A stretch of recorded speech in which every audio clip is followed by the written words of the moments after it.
hyvin usein tullaan kysymään sitä, että voidaanko me laittaa vaikka reittipisteitä, eli tietynlaisia symboleja tuonne meidän kartalle, ja voidaan. Se symbolien laittaminen on helppoa.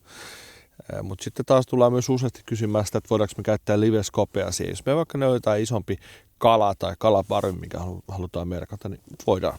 Eli liveskopehan toimii ihan samalla tavalla kuin karttaplotteri siinä mielessä, että nyt jos ajatellaan vaikka, että katsellaan tässä hetken aikaa ja me huomataan, että tuollahan on hyvä kalaparvi ja siellä on myös kivi, mikä sitoo niitä kaloja paikalle. Voidaan ihan yksinkertaisesti vaan painaa meidän sormella sitä näyttöä ja siirtää se kursori siihen kohtaan, mihin me halutaan se merkkipiste laittaa. Sen jälkeen täällä ylhäällä meillä on merkkipisteen symboli. Painetaan sitä, jolloin se automaattisesti laittaa sen merkkipisteen siihen kartalle.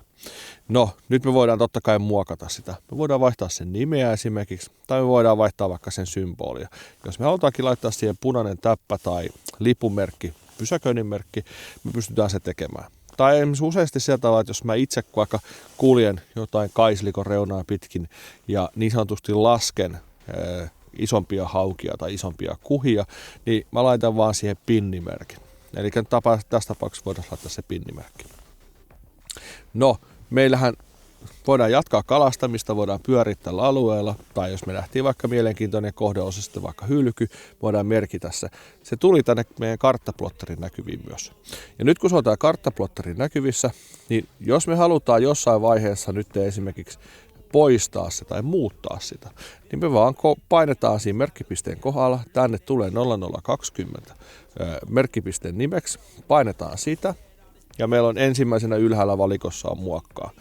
Jos me mennään muokkaamaan, me voidaan laittaa esimerkiksi siihen nyt uusi nimi.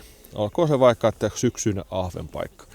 Me voidaan vaihtaa edelleenkin symbolia, me voidaan poistaa, tai jos se meni väärään kohtaan, me voidaan siirtää sitä.